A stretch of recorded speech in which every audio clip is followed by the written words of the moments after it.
So the winner of this raffle will be getting a blender, hand blender. So I should say happy baking to the recipient of this hand blender. So let's see who's getting lucky now.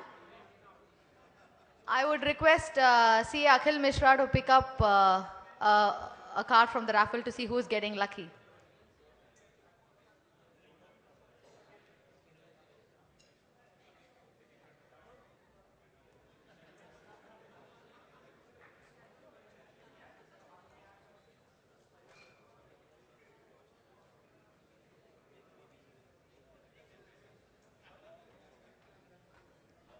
Okay, so the lucky winner is from GIB, CA Rangarajan Raghavan. Oh, sir, please, happy baking. If you don't know baking, please learn.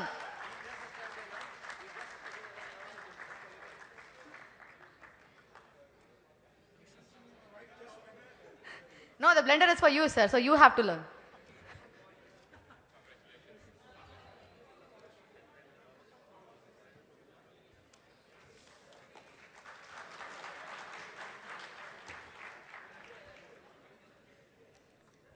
Thank you, CA Akhil, and thank you, CA Rangarajan. Friends, it's raining raffles actually. So several raffles have been lined up by our sponsors.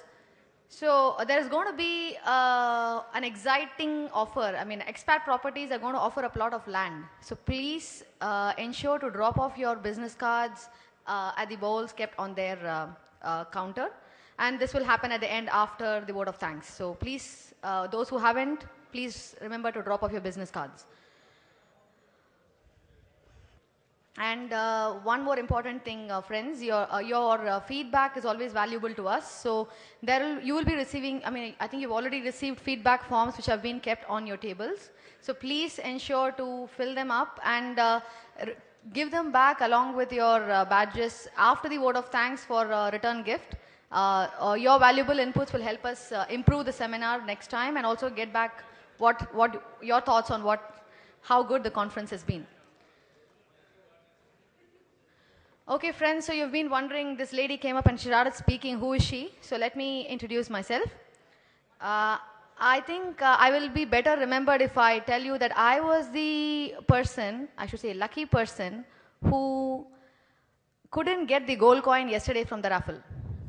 Right? So I am CA Sri Bharati Mahesh Kumar, and I'm very happy to be associated with BCICAI, and it's been for the past 6 years. I came here to Bahrain and I've been with them. And I'm very delighted to be here as an MC for you for the post-lunch session. So friends, we have had a great pre-lunch session. And I'm sure you've had sumptuous lunch that would have satisfied your hunger for food. But I'm sure your hunger for knowledge is still burning. And I'm sure you're all eager to listen to inputs from eminent speakers in the post-lunch session as well. So before we move on to the post-lunch session, one more announcement. CA Chetan Dalal had asked a question and he had promised a gift for those who had managed to give an answer. And CA Raghu is going to be here only until 3 p.m. So anybody who has an answer, please give it within the next 10 minutes. Otherwise, CA Raghu will be the proud owner of the gift. Okay. So moving on. Friends, our post-lunch session is going to bring to us information on realty laws. Real estate, for many of us here, is a source of our bread and butter. And to keep us abreast with the changes that's happening in the new real estate laws, we have two experts from Charles Russell's Speech Lease. Charles Russell's recently merged with Speech Lease, and so they are Charles Russell Speech Lease. So we have two experts from Charles Russell Speech Lease to throw light on what is in store for the real estate industry after the introduction of the new real estate development law that's going to take course probably from Feb 2015. Ankar Chanian is a senior associate with Charles Russell's and has vast experience in commercial property work with particular emphasis on acquisitions and disposals of multi-let buildings, landlord and tenant matters, master development plan structures. He has actually recently relocated to Bahrain after a 7-year stint at the UK office. Associated with the Bahrain office, he has been involved in a lot of landmark projects in Bahrain as well. Along with him, we'll have another presenter who is Ms. Reem Al-Mahrouz, who is an associate with Charles Russell Speechlys and is an experienced in advising developers and investors in relation to mixed-use developments, master plan development, and urban regeneration projects. She has also co-authored a number of real estate-focused publications. Friends, we as chartered accountants concentrate on finance, accounts, and auditing, but without the legal experts, we wouldn't have been able to do half as much as what we have been doing. So friends, let's hear it from the experts now. Please welcome Mr. Ankar Chenian and Ms. Reem Al-Mahrouz on stage to present their topic, Tomorrow's Realty, Law Taking Its Course, with a huge round of applause.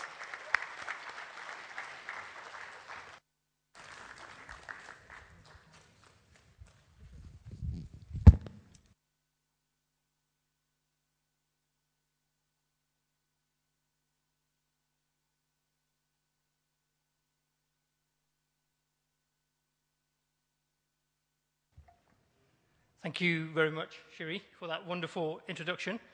Also, thank you to our hosts, the Bahrain chapter of Chartered Accountants of India.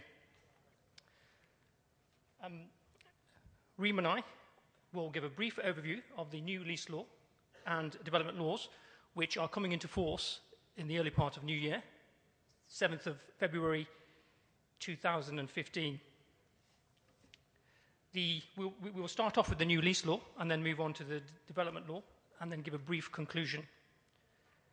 The new lease law enshrines the rights and obligations of landlords and tenants and introduces some important new concepts.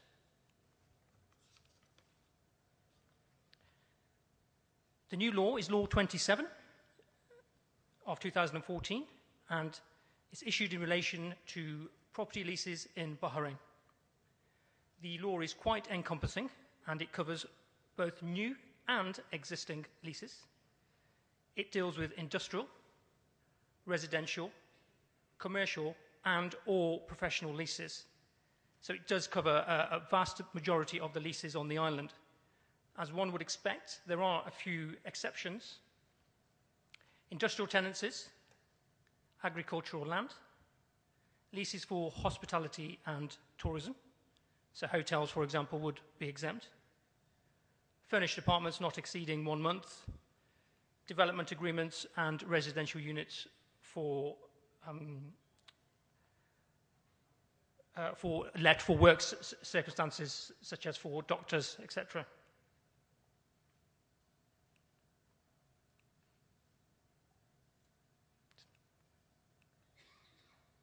Sorry, we seem to have a slight problem. Okay.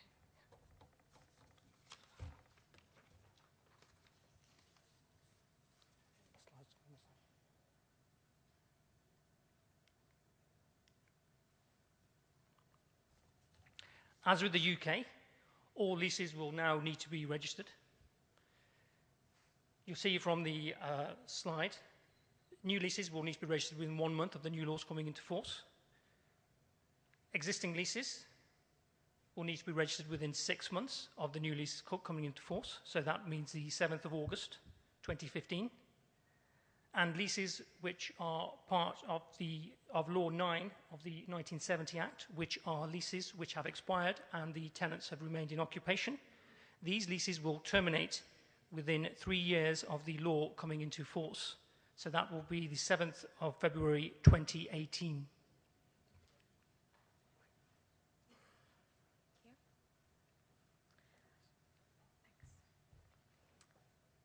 The Ministry will establish a new body named the Office of Lease Registration. What this body will do is that it's responsible for registering leases and ensuring that they're compliant with the law. A ministerial order will be issued setting out full details of the responsibilities and activities of this entity, the OLR, as well as the process of registration. The order will set out a more detailed fee schedule in relation to how much it will cost landlords to register these leases. However, the lease law does set out that in order to register residential leases, this will cost between 1 to 5 dinars, and for all other leases, it will cost between 5 to 10 dinars. As you can see, this is a nominal fee which will encourage landlords from registering their leases in accordance with the law.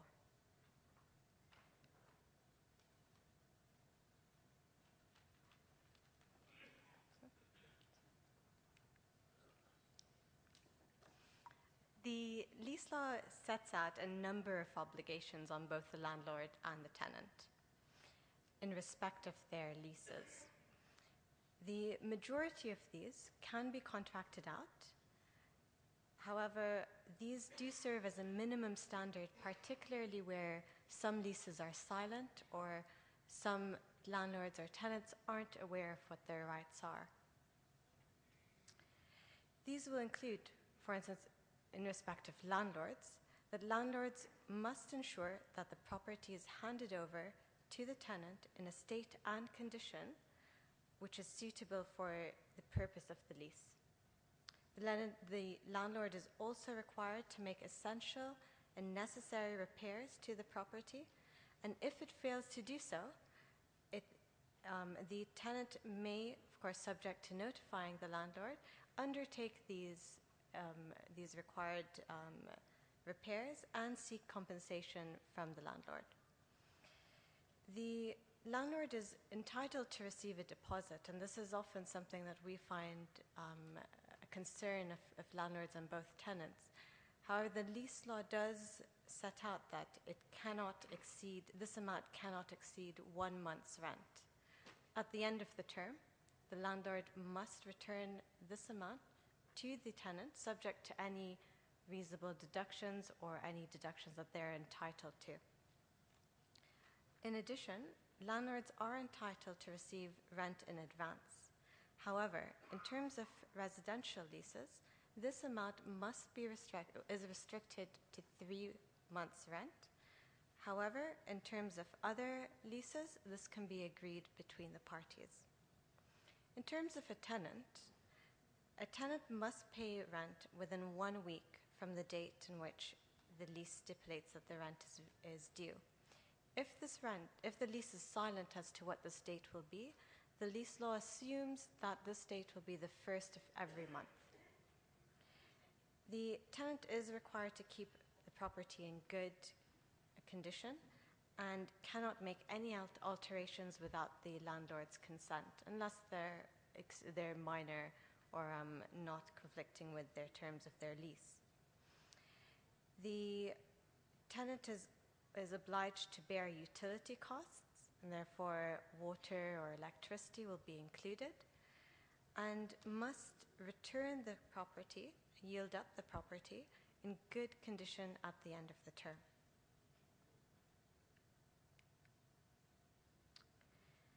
In terms of rent, unless otherwise agreed between the parties, the lease law restricts the landlord from increasing rent until the earlier of 2 years from the date of the lease or 2 years from the last rent increase.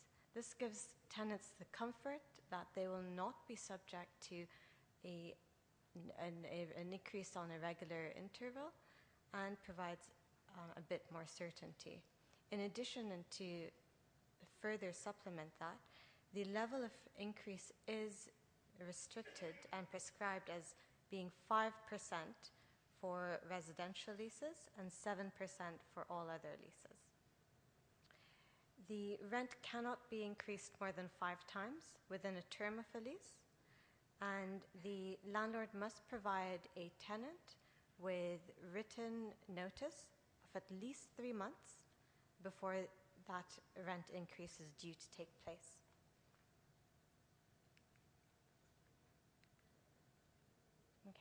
In terms of any assignments or underletting, so if a tenant would like to give up their rights in the property and assign it or rent it out to someone else, the tenant is unable to do so unless it has received the prior written consent of the landlord.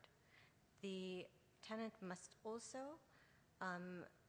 register this either underletting or assignment, or otherwise this agreement will not be deemed to be taking effect.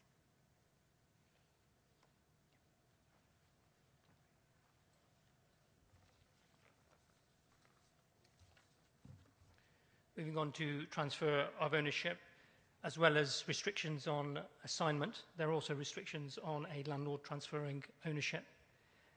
Should a landlord transfer its reversion, any new owner will be, all the rights and obligations within the lease will be transferred automatically onto the new owner.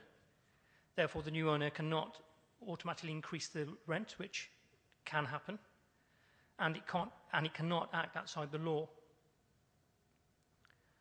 Also, a new owner cannot request any outstanding rent which has not been paid previously prior to its ownership. Any transfer of the landlord's reversion will need to be registered or notified at least to the Office of Lease Registration within 30 days of the transfer, and also the tenant needs to be told as well. In terms of renewals and termination, as one would expect, a lease will expire on the date of expiry. However, there are a few nuances with this. Should a tenant remain in occupation after the lease has expired, with the knowledge and an objection of the landlord, the lease will be deemed to be extended on the same terms. This is quite concerning for landlords, as at the end of the term, should a tenant wish to remain, that is the opportunity for a tenant to increase its rent. Should a tenant wish to vacate, it must serve 3 months' notice prior to the end of the term expiry, and should it do so and remain in occupation, it will do so as an unlawful occupier, and the lease will not automatically extend. In terms of residential leases, a landlord cannot terminate a residential lease within the first 3 months, and a landlord cannot terminate a commercial lease within the first 7 years unless the parties agree otherwise. The law sets out various circumstances whereby a landlord can terminate the lease.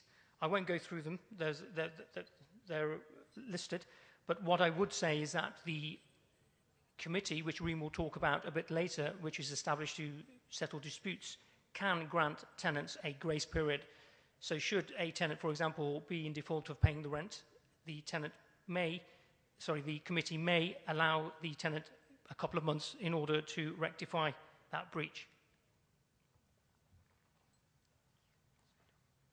Very briefly, the new law will establish a designated body to deal with any disputes in relation to landlord and tenant matters. This will be reviewed on a 3-year basis, and all decisions will be final but may be appealed to a higher court.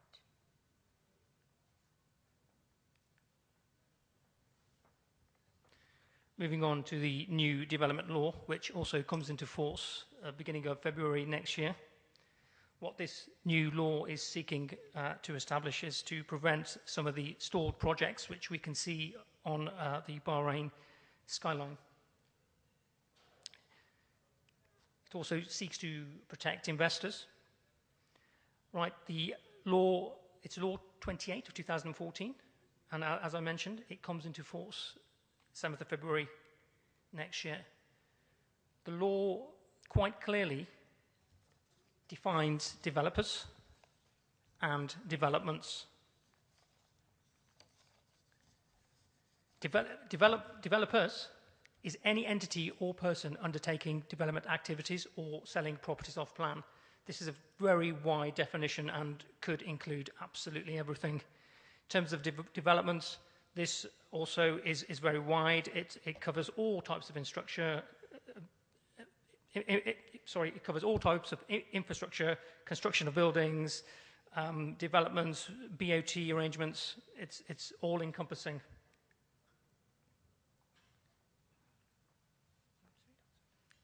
The new law establishes a framework to support and enhance the provisions of the new law. It sets out 3 registers.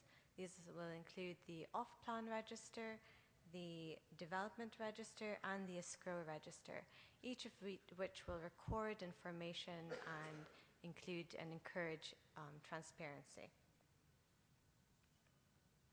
In addition, to support the provisions of the new law, implementation regulations will be set out and will be published before the 7th of February and will provide further details to flesh out the provisions of the law.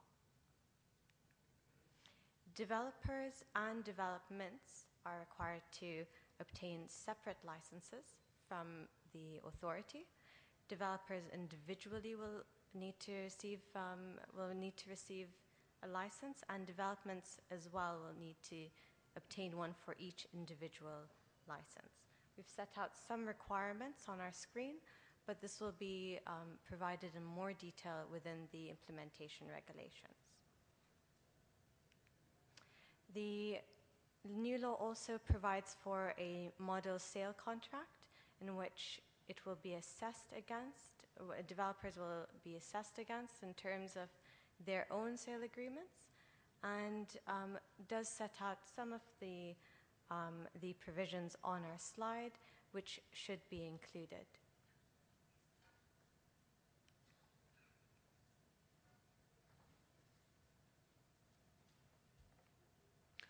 One of the main changes the law has introduced is an escrow account, which will seek to protect any money for the development. It will include money from financiers, investors, and also end users who have paid deposits up front. There are some points on the slide. I won't go through them, but very importantly, what I would mention is that right at the outset of any development, a developer will be required to deposit 20% of the development cost. This includes the land value as well into the escrow account. And also at the end, at least 5% has to remain deposited within the account for at least 1 year until after the last unit has been sold. The escrow holder must be registered and regulated by the Central Bank of Bahrain. As we've mentioned earlier, in respect of the implement regulations, we still await various other rules and regulations with regards to the escrow account. Copies of the escrow agreement must be sent to the authority, and also the authority must be provided with regular updates in respect of withdrawals from the escrow account. And again, we do not know what these will be, but we would imagine these will be dependent upon the lifespan of the development and also the actual license given to the developer. As one would expect, there are various restrictions on a developer. Again, they're listed on the slide. The important one to note is that the developer can't change its plans without seeking authority from the landlord. And another is any work needs to be commenced within 6 months of obtaining the development license. We are not sure whether this will refer to a shovel in the ground or some other construction milestone, and again, we're hopeful this will be revealed when the implement regulations come out.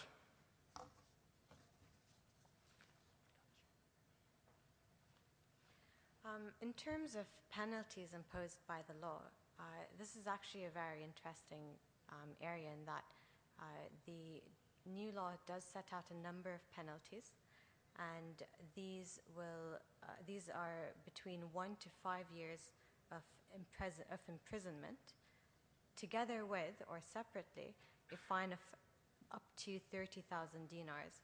This isn't restricted solely on developers, but may also encompass ministry officers, accountants, auditors, and engineers. As with the lease law, The ministry will implement a separate committee which is designated for dealing with real estate disputes. And will also provide a channel for dealing with delays and defaults. And the committee will be able to step into the shoes of the developer and, for instance, require a developer to sell the property, require a developer to return funds to investors, and also may also compel the developers to complete the project using their own funds. In conclusion, Bahrain appears to be focusing very heavily on developing the real estate industry. These new laws, which Ankara and I have briefly gone through, seek to establish a balanced framework to attract property investment and build on consumer confidence into the market. Our initial view is that these are positive steps towards achieving an internationally competitive market. And thank you very much. Thank you.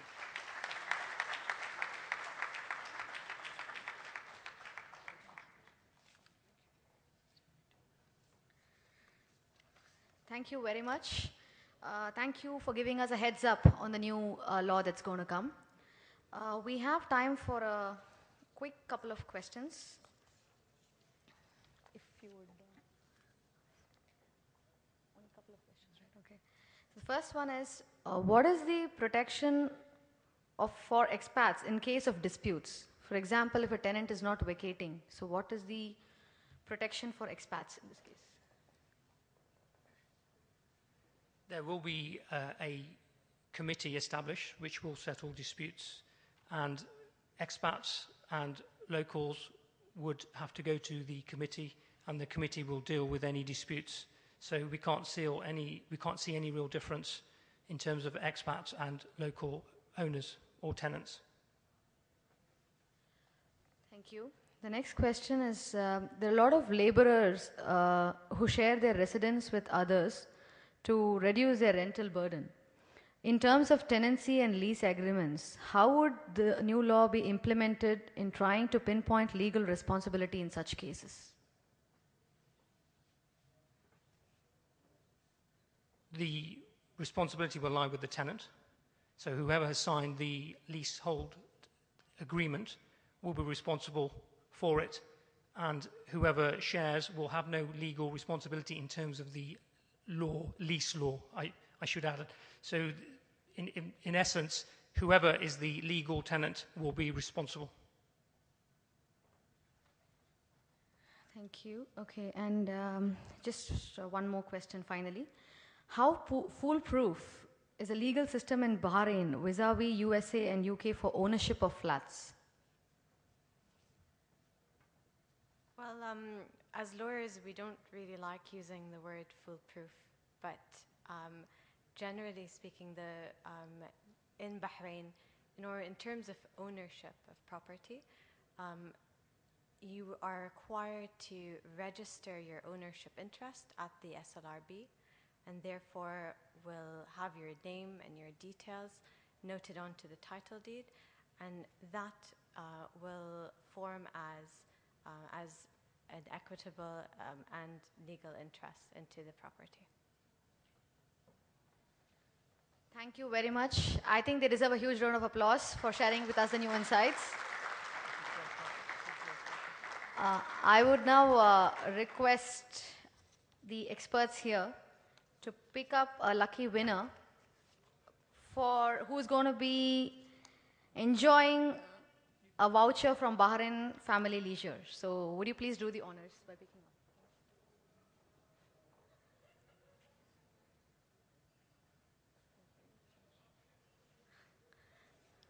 up? Okay, so this person is CA Uday Shanbag.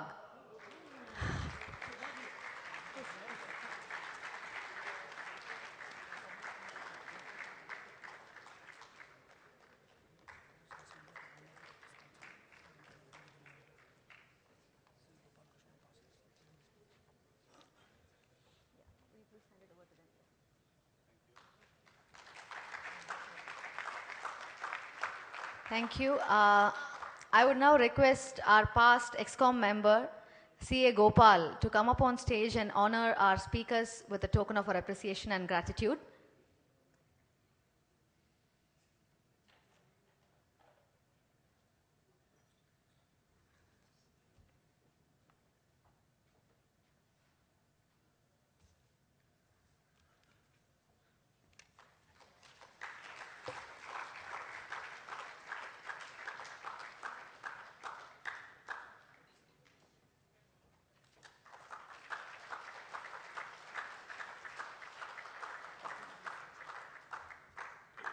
Thank you very much. Thanks for the insights.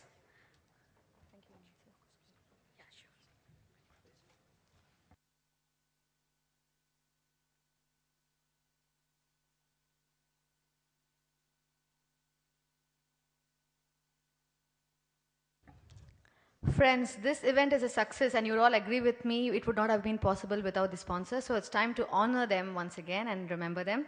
So I would like to call on our beloved CA Meenakshi Sundaram to honor one of our sponsors, PwC, and I would request Ms. CA Madhukar Shenoy to come up on stage to accept our token of gratitude and appreciation.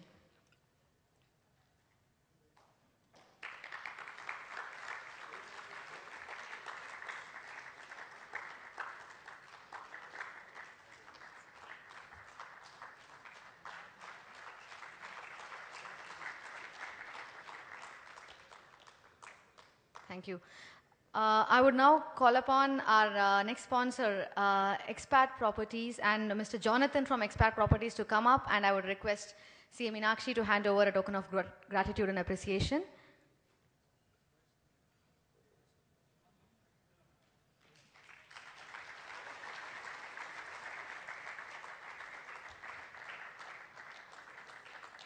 Thank you, CA Meenakshi. Mr. Jonathan would like to say a few words. So I hand it over to him. Thanks. Thank you. We'd just like to appreciate the BCICAI for giving us the opportunity to be part of this event. For those of you who don't know Expat, we're one of India's largest land aggregators and land development companies. We've been in the real estate sector for the last 20 years, and we've transacted with over 12,000 acres of land in India, with a presence of over 8 offices across the globe. We strive to make purchasing land in India a very transparent and affordable experience. We ensure title, security, and even resale. Till the whole process is done, we manage the assets. We are also into development of properties and townships with projects in Pune, Bangalore, Bombay, and Goa. We also have a expat investment arm, and we merge the client's needs with our expertise in real estate to provide a chance to build capital through equity and debt options. Today we have a really exciting offer for someone here to win a property later on. So please drop your cards in the back and we'll have a raffle draw. One of our company's mottos is building trust. So I'm going to leave you with a video of some of our testimonies. Thank you.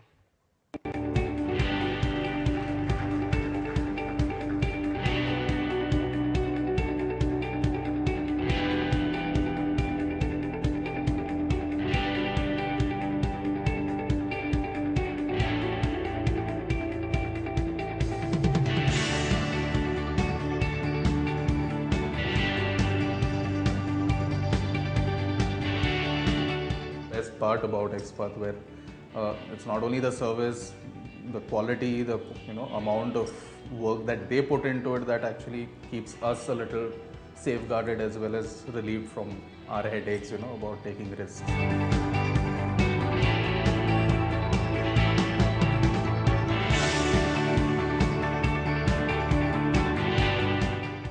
That it has got a good history and reputation, and you're doing a good business,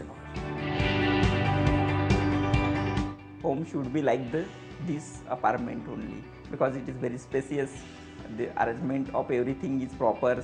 What I experienced with the Genesis or Expat, that whatever they told amount, only that amount they receive, and they receive entire amount by through check. Construction quality is very good, and whatever the material used there, it is a high quality material. Really, I got a value for money.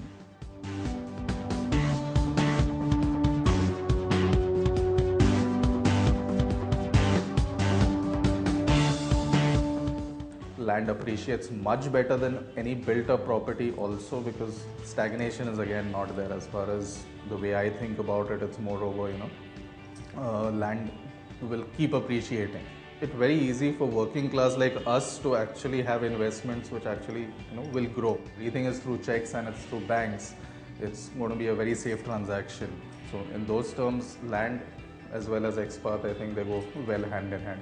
And plus it's peace of mind. There is something tangible that you can see when you invest, and you can touch and feel that investment. Everybody in this office, very, very good and trustworthy.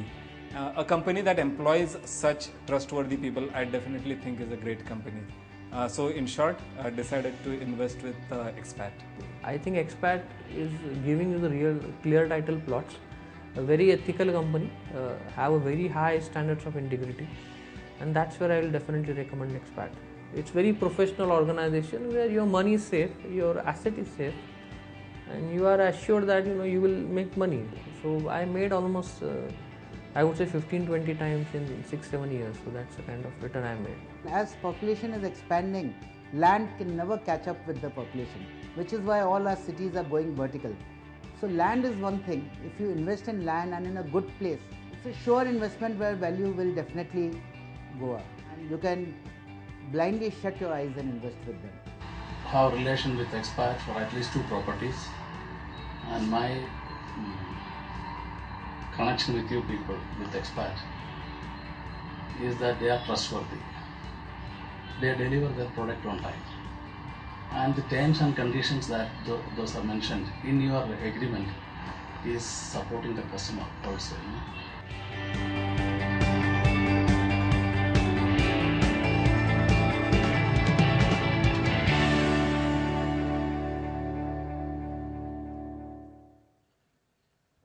Thank you. Just a reminder, we have a special raffle draw for the women members. So those who haven't put your business cards in the bowl, please ensure to drop your business cards there, and the volunteers have the bowl there. So it's a time for us to get lucky now. Moving on. We've just heard about new laws coming in, which means there needs to be compliance and governance to oversee these compliances. Not only that, we are at the time of the year end where we all CAs are busy ensuring we are IFRS compliant, we are this compliant, we are that compliant. So it's that time of the year. Nowadays, most often than not, governance and compliance are dealt with in silos. Today we have with us a renowned CA who will help us see beyond this compartmentalization to tell us how compliance through governance is possible. The chartered accountant who is going to enlighten us about this has about 4 decades of experience. He has served as the president of ICAI during 2010-11 and has been instrumental to many reforms in our profession that it has undergone in the last 20 years. He's also been serving on the board of various public companies, including public sector banks, insurance companies, SEBI, and Reserve Bank of India as Government of India's nominee director or chairman of audit committees. With his vast experience and impeccable ethical reputation, we found him the best person to stand here and talk about governance and compliance, be it accounting standards or boardroom decision making or regulatory compliance. Well, all these facts, most of us here can get it from the public domain. But what many of us might not know here is about his passion towards teaching and his humane side. Friends, he conducts free classes for aspiring CAs regularly. In this highly fast-paced world where time is equated to money, leaders and teachers like CA Amarjeet Chopra are rare to come by. We are very honored to have CA Amarjeet Chopra amongst our midst today to get his views on compliance through governance. So friends, Please put your hands together for a huge round of applause and let's welcome CA Amarjeet Chopra on stage.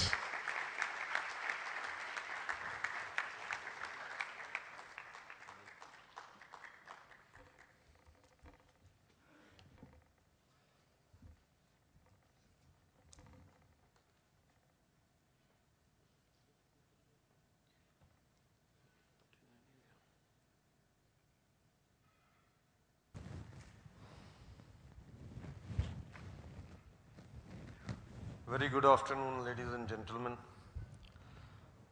And it's a privilege to be with you this afternoon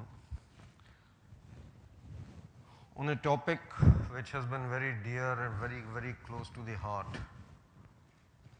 You can say it either way, whether it is compliance through governance or it's governance through compliance. Because either way it can suit.